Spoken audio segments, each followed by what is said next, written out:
Elles fleurissent partout autour de nous. Sur les quais de gare, elles sont drôles et audacieuses, comme l'arrêt de ce train. Sur les publicités, des lacunes en conjugaison s'affichent aux yeux de tous.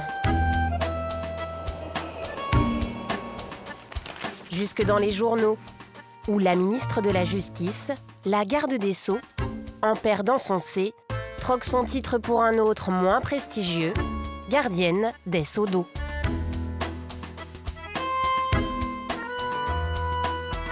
Toutes ces fautes d'orthographe, Sylvain les collectionne. À 22 ans, ce diplômé en informatique en a même fait un site internet, Becherel ta mère. En redresseur de tort, il traque les erreurs avec humour et insolence. Là sur Twitter, on voit un mec qui nous dit « Je me suis fait virer du cours d'histoire tout à l'heure ». C'est juste en phonétique, c'est qu'il n'y a pas d'accord, il n'y a pas de ponctuation. Il y a un seul mot qui est écrit correctement, c'est « du ».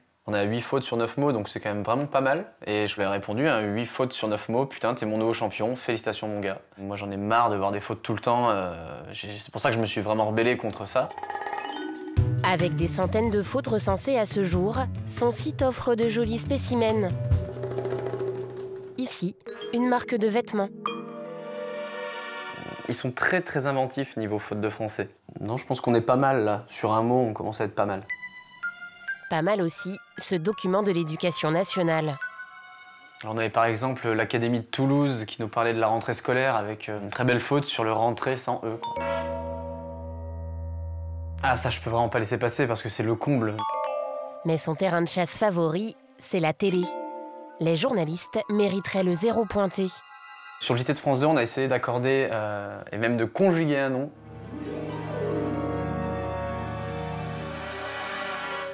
Et là, j'avais carrément dit qu'il méritait un Becherel d'or. Mais on a également une chaîne d'infos en continu qui se retrouve à écrire recrudescence en 2 mots. Et jamais j'aurais pensé qu'on pouvait écrire recrudescence en 2 mots. Ce que je dénonce, c'est surtout qu'en fait, les gens ne se relisent même pas et que ça prend 5 minutes et ça évite de passer pour des idiots. J'en ai là. Amusé par sa démarche, les éditions Hatier le fournissent régulièrement en Becherel. Sylvain les dédicace et les offre à ses victimes. Il n'est pas prêt de s'arrêter. 78% des Français admettent faire des fautes. Mais quelles conséquences dans la vie professionnelle? Et quelles solutions pour se remettre à niveau? Nous avons découvert que les fautes d'orthographe ont un prix.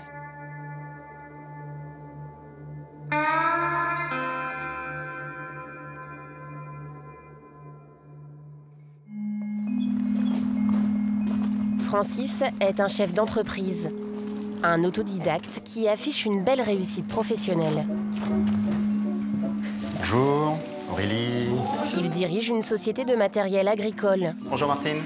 Ouais, merci. Ça va bien? À 54 ans, il cache pourtant une profonde blessure. Un secret qu'il confie pour la première fois. Francis ne sait pas écrire sans faire de faute. Je vis avec ça depuis que je suis gamin. Je me revois faire une dictée et quand on me redonne la dictée, quand il n'y avait que du rouge partout, c'était horrible. Je prenais cette copie, je la cachais vite fait dans mon cartable. J'osais même pas dire ma note, souvent je la gonflais. Donc je disais que j'avais un 11, 12, 13, quoi. Mais jamais que j'avais un 3 ou un 4. Il quitte l'école à 14 ans et débute sa carrière comme commercial. À l'époque, pour ne pas se faire démasquer des clients, il a une ruse. Quand il y avait un mot dans une simple phrase qui me perturbait, parce que je ne savais pas comment l'écrire, c'était une bouffée de chaleur, c'était la honte qui remontait en moi et la peur que le client en face remarque que j'ai fait une faute, quoi. Et après, tu mets des stratégies en place, tu gribouilles, tu fais des ratures. Occasion, c'était toujours jamais avec 2 C. Ou 30, E ou A à l'époque, je ne savais pas. Donc, c'est pas un E, c'est pas un A, c'est rien. Et ça, aujourd'hui, 30, vous savez, oui. Aujourd'hui, c'est un E Il y a ou un encore, A. il y a encore un doute dans 30, toujours encore. Ce 30 me perturbe, ouais, maintenant, il m'énerve. Je cherche le mot 30. Ben voilà. Instinctivement, je l'aurais écrit avec un A. Un A au lieu d'un E, une seule lettre, et toutes ces angoisses remontent. Ça, c'est inacceptable, inadmissible. Voilà, ça c'est une merde. Francis est en colère contre lui-même. Ses fautes d'orthographe répétées lui gâchent la vie. Une situation qu'il est pourtant loin d'être le seul à vivre.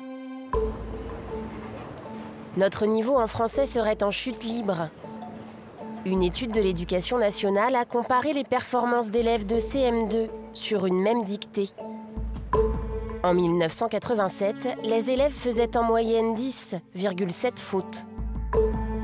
20 ans plus tard, 14,7, près de 40% de plus. Et ces fautes d'orthographe ont des répercussions parfois plus graves qu'il n'y paraît. À Lyon, Yann et François-Xavier sont étudiants en école d'ingénieur. Équation et thermodynamique n'ont pas de secret pour ces deux colocataires. Mais quand il s'agit d'écrire un mail, tout se complique. Pourriez-vous? Pourriez, 2 R? Pourriez-vous? Il me semble qu'il y a 2 R. Je suis pas sûr. Regarde si ça te le corrige pas. Donc je pense que c'est bien 2 R. Ah si. J'ai toujours eu des petites difficultés en orthographe. Enfin, j'ai commencé à vraiment me rendre compte dans les études supérieures. C'est passé par des petits points en moins, des petites remarques de prof. Puis on voit plutôt maths, physique, tout ce qui est ces matières-là.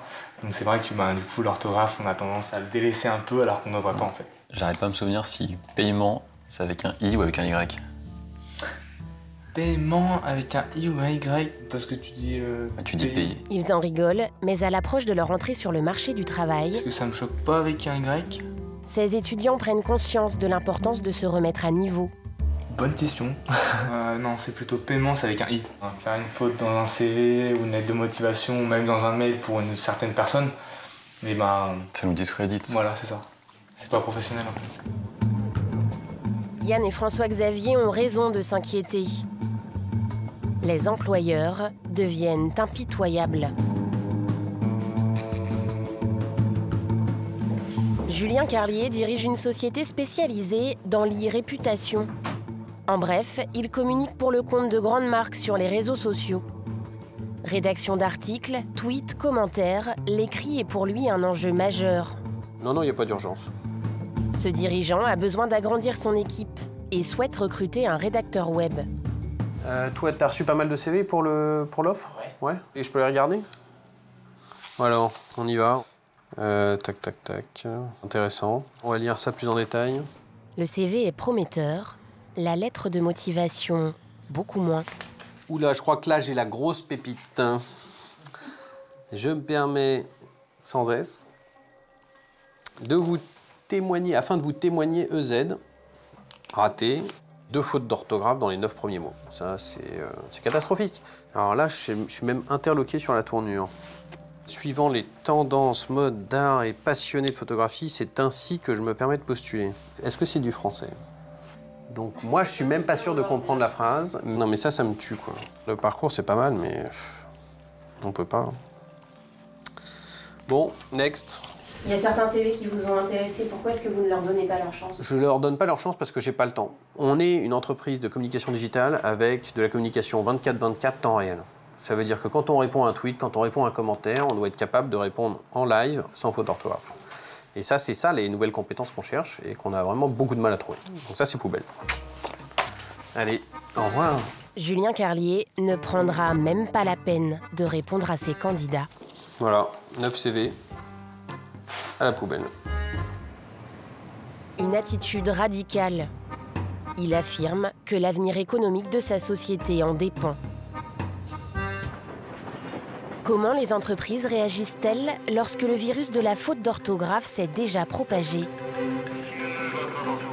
Certaines n'hésitent plus à faire appel à des spécialistes. À 34 ans, cet homme vit sa passion comme un sport de haut niveau. Guillaume Terrien s'est levé aux aurores, mais il ne dormira pas dans le train. Il préfère s'exercer à son activité favorite, corriger le dictionnaire. Je note le dictionnaire, les mots nouveaux en jaune, les incohérences en rouge. Je suis un petit peu chercheur d'or. J'ai des pépites de temps en temps. Il y a des fois des petites paillettes d'or et puis des fois des grosses pépites comme ça. Et là, je me dis, ah ouais, c'est génial, j'avais pas vu ça. Et, tiens, c'est un bon piège à mettre dans une dictée. Ce passionné du dico a remporté la célèbre dictée de Bernard Pivot en 2009. Devenu champion de France d'orthographe, il a fait de sa passion un métier. À Metz, il endosse aujourd'hui son rôle de formateur en entreprise. Bonjour. Bienvenue. Merci. Bonne route. Très bien. Ce directeur a fait appel à lui pour chasser les fautes d'orthographe de sa société. On a la chance d'accueillir quasiment un extraterrestre, puisqu'il ne fait pas de faute d'orthographe ni de grammaire. Pendant 5 heures, ses conseillères vont réviser en compagnie du champion.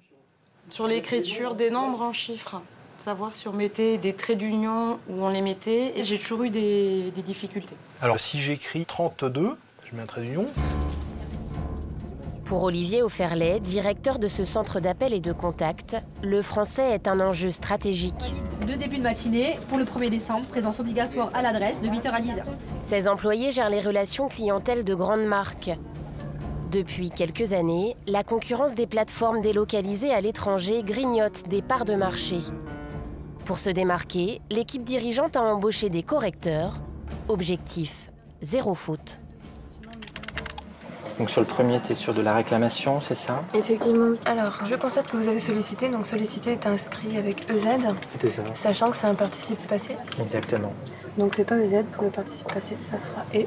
Toutes ces corrections, les conseillers vont être débriefés pour éviter de refaire les mêmes erreurs. La faute d'orthographe dans l'entreprise, effectivement, elle est chronophage parce qu'au moment où on va se poser une question sur la rédaction d'un mot, eh bien, on va solliciter son collègue, on va solliciter son superviseur. Tout ce temps additionné, effectivement, génère un manque peut-être de productivité. Et des dépenses. 4 emplois à temps plein dédiés à la correction. Près de 120 000 € par an. Un budget qu'il espère voir diminuer grâce à l'intervention de Guillaume Terrien. Je vous pose la question, est-ce que vous utilisez le correcteur orthographique? Et qu'est-ce que vous en pensez? Il est bien parce que on voit les fautes d'orthographe, mais il voit aussi les fautes d'accord. Pas si sûr.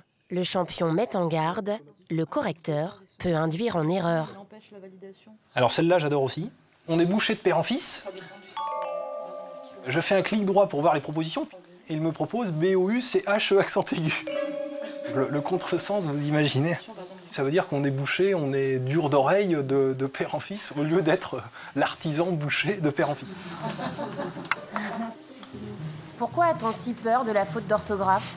Il y a une crainte parce qu'on va être jugé, on va pas être pris au sérieux, on va être décrédibilisé.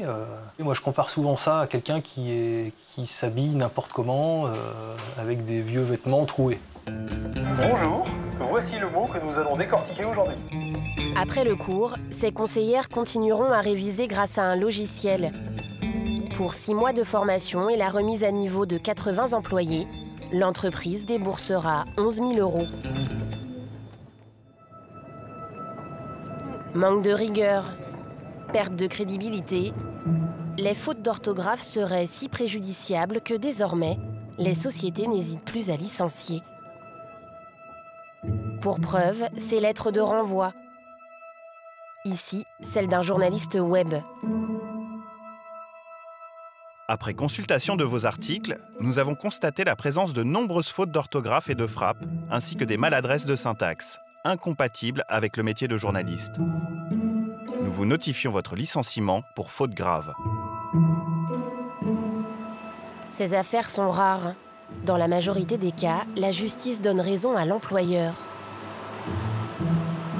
C'est ce qui est arrivé à Lucie. En mai dernier, le Conseil des prud'hommes a confirmé son licenciement pour faute d'orthographe. Accompagnée de son fils, elle retrouve son avocate. Son dossier est ce matin jugé en appel. Vous allez voir, ça va bien se passer là. Ouais, j'espère. Le jugement du prud'homme, il faut l'oublier, ils reprennent tout à zéro. Lucie était caissière dans un supermarché. Suite à un accident du travail et 2 ans d'arrêt maladie, elle est déclarée inapte à son poste. Comme le droit du travail l'exige, son employeur lui propose un reclassement. Il la convoque pour un poste administratif et lui fait passer un test d'orthographe. Corriger et mettre en page ce courrier. Au total, l'employeur comptabilise 19 erreurs et la remercie. Je l'ai vécu comme si on me rabaissait, que j'avais qu'à retourner à l'école, reprendre les bases du français, de la grammaire. Ça m'a plongé dans une dépression, ça m'a renfermé sur moi-même. Pour Maître Revel, dans cette affaire, l'orthographe n'est qu'un prétexte. Les majuscules vous sont comptées à faute, les virgules, les espacements, et tout ça, c'est pas de l'orthographe. Ça, je le conteste. Donc 19 fautes, moi j'en compte 4. Déjà, on n'a pas la même façon de compter. Non, on n'a pas la même façon de compter. Dans le tribunal, nous abordons l'avocate de l'entreprise. Pour l'émission Envoyé spécial, pourquoi licencier un salarié pour faute d'orthographe? Je répondrai pas. L'employeur non plus n'a pas souhaité s'exprimer. Le 16 janvier dernier, la justice a finalement donné raison à l'employé. Lucie a pris sa revanche. Une revanche sur les mots. Comme l'histoire de cette femme qui s'en est sortie en inventant sa propre grammaire. Anne-Marie Guignard est une ancienne nulle en orthographe. De l'école, elle ne garde que des mauvais souvenirs. 2 choses. Les seules que j'ai gardées de ma petite enfance. Donc cette photo pour ne jamais oublier la méchante qui avait dit à ma mère que j'étais celle qui faisait le plus de fautes de toute l'école. Le deuxième document, c'est une dictée. Le mot dictée m'empêchait de dormir. C'était mon cauchemar. Le faisait, là. Ça écrit F-A-I-S-E-S-T-N-T. C'est-à-dire que là, c'est la panique à bord et que tu sais que ce truc, ça s'écrit pas comme tu l'entends et que tu sais plus dans quel sens il faut mettre les trucs. Professeur et livre ne lui étaient d'aucun secours. J'ouvrais un bouquin de grammaire, je comprenais rien. Donc je me disais, mais c'est pas possible, mais comment se fait-il que je ne trouve pas ce que je cherche dans le bled, dans le pécherel, dans le dico, je cherchais hélicoptère. Quand j'étais petite, j'étais punie, je trouvais pas qu'il y avait un H, enfin bon. Jusqu'à ce qu'elle trouve une solution. J'avais des post-it du sol au plafond. Dès qu'un mot me posait problème, je l'écrivais. Je me disais, tiens, là, j'aurais mis un R, il y en a 2, je sais pas pourquoi.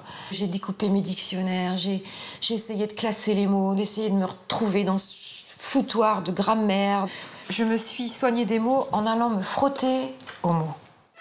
Résultat de ces recherches, une méthode pour les traumatisés du français, qui s'est vendue à 350 000 exemplaires. Un succès de librairie qui se décline aujourd'hui dans les centres de formation professionnelle. Une formation choisie par Francis, ce chef d'entreprise incapable d'écrire correctement le mot 30. Tu te sens comment ce matin? Stressé quand même parce que me voir retourner à l'école, c'est bout. Enfin, ça doit faire bizarre. Ouais, c'est tout bizarre. Oui. Je pars en formation pour pouvoir me libérer, quoi. On promet de ne plus faire de fautes, de faire 0 faute en 2 jours, ce qui est presque, enfin, je pense, impossible. Mais j'ai hâte de découvrir. Allez, souhaite-moi bonne chance. Ça va aller, t'inquiète pas. Ça va être bien. Pour Francis, cette formation, c'est un peu l'école de la dernière chance. Le patron n'a pas lésiné sur les moyens. 3 000 € pour 14 heures de cours particuliers. Prenez place, je vous en prie. Merci. Pour commencer, Florence, sa formatrice, va lui donner un truc et astuce pour ne plus se tromper sur les mots invariables. Parfois, il y a un mot qui s'écrit que d'une manière, mais je ne sais pas toujours la lettre que je mets à la fin. Si je prends par exemple pourtant. Pourtant. Je mets un N à la fin. D'accord. Si je prends par exemple volontiers. Volontiers. J'aurais mis un R à la fin. D'accord. Pour tous ces mots-là, il y a une solution qui est très simple, qui est celle de la piste aux mots. Ils sont rangés par ordre alphabétique. D'accord.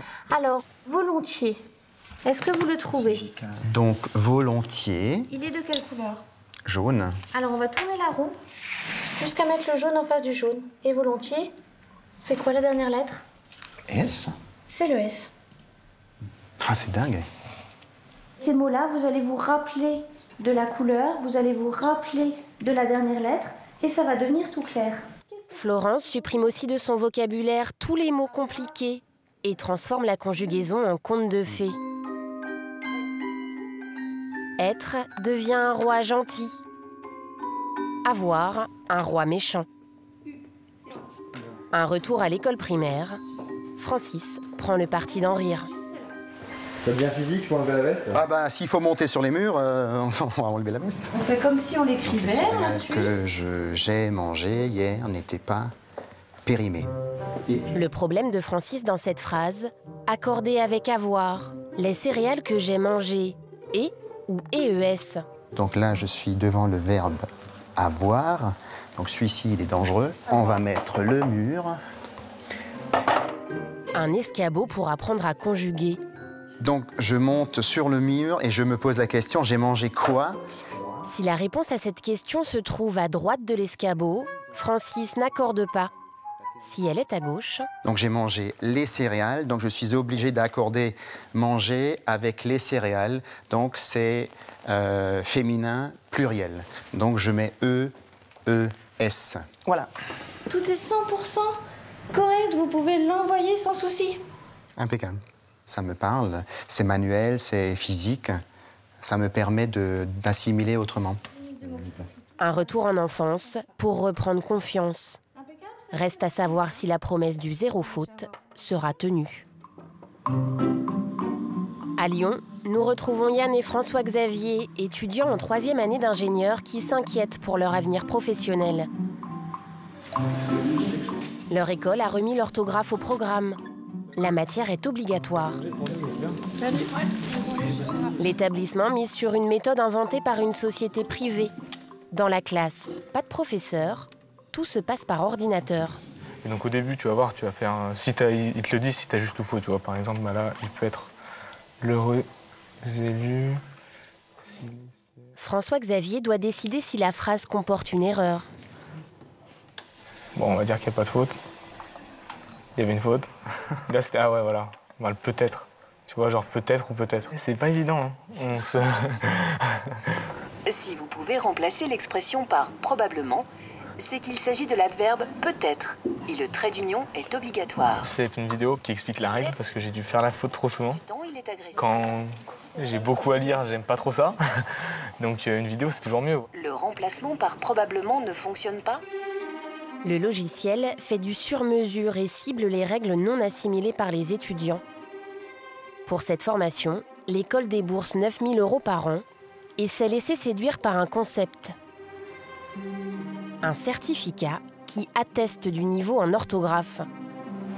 Oui, j'ai un 548, 597, donc ça c'est plutôt bon. Hein. Cet ingénieur est le fondateur du projet baptisé Voltaire. Pas question de littérature, sa philosophie est bien plus terre-à-terre. Pour le certificat, on en est parti des communications courantes qu'il y avait dans les entreprises, des communications par mail. Et là-dessus, on a relevé les erreurs courantes. Donc on est parti des fautes classiques qui font mal aux yeux, quoi. Pascal Ostachi a ainsi recensé 140 règles indispensables à maîtriser dans l'entreprise. Exit le passé simple, obligatoire en revanche de savoir écrire chiffre d'affaires avec un S. Ce certificat n'est pas reconnu par l'éducation nationale. Sa vocation est de répondre aux exigences des employeurs. Nous, c'est un niveau d'employabilité qu'on mesure. C'est-à-dire, on va voir l'entreprise, on lui demande de quoi avez-vous besoin? Quel est le niveau qui est nécessaire pour effectuer telle tâche, pour accéder à telle responsabilité? Il a créé une grille d'évaluation pour permettre aux candidats de faire la différence sur son CV. Le niveau 300 est attendu pour des emplois où l'écrit est peu fréquent, pour une hôtesse de caisse par exemple. 500 pour des commerciaux ou des ingénieurs. 700 pour des directeurs de service ou des avocats. Vous commencez à vous mettre en place et surtout vous mettre dans l'ordre alphabétique. Pour décrocher leur diplôme, Yann et François-Xavier devront obtenir 400 points au certificat en juin prochain. Est-ce que vous êtes bien tous prêts? C'est bon? Ils passent aujourd'hui un test blanc. Même principe que sur le logiciel, trouver où se cachent les fautes d'orthographe.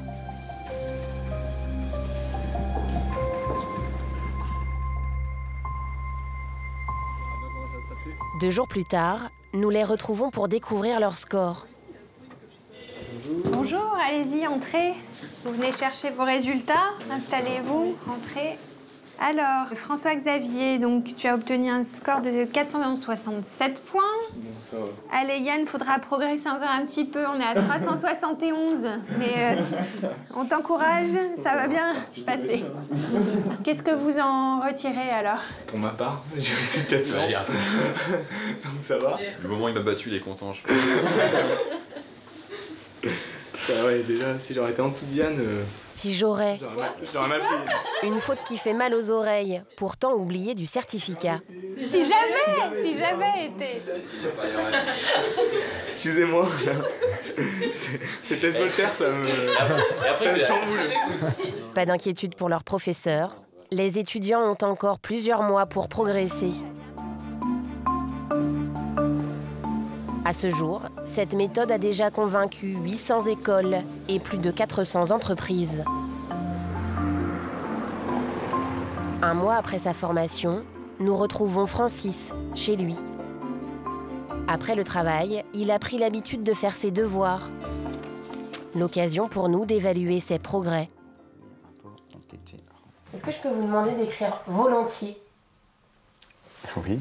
Volontiers, vous aviez dit la dernière fois que ça se terminait par un R. Oui. Et aujourd'hui? R. Il y a un S.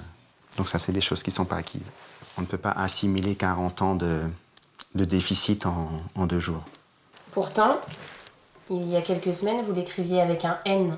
La couleur me facilite la vie. Pourtant, autant, pendant, le T, je l'ai adopté. Sans douter, Francis écrit aujourd'hui le mot 30 avec un E. J'ai repris goût à la lecture et surtout à l'écriture. Ça ne me fait plus peur d'écrire. Pleure. On va écrire pleurer. C'est en famille qu'il savoure sa plus grande victoire. Mais j'ai pas compris ce mot. Habilement. Habilement. D'habitude, il voulait jamais faire les devoirs avec moi et c'est toujours maman qui les faisait avec moi. Tu as raison. Maintenant, il les fait avec moi parce qu'il sait mieux le français. Amènera, c'est conjugué. Amener. Dis là. Bien, Anna. C'est bien. En brisant le tabou, Francis s'est libéré de son image de cancre. Tu fais ça vraiment bien, ma puce. Qui le faisait souffrir depuis si longtemps. Habilement, Habilement. les petits renards se cachent. Allez, on va ranger les cahiers.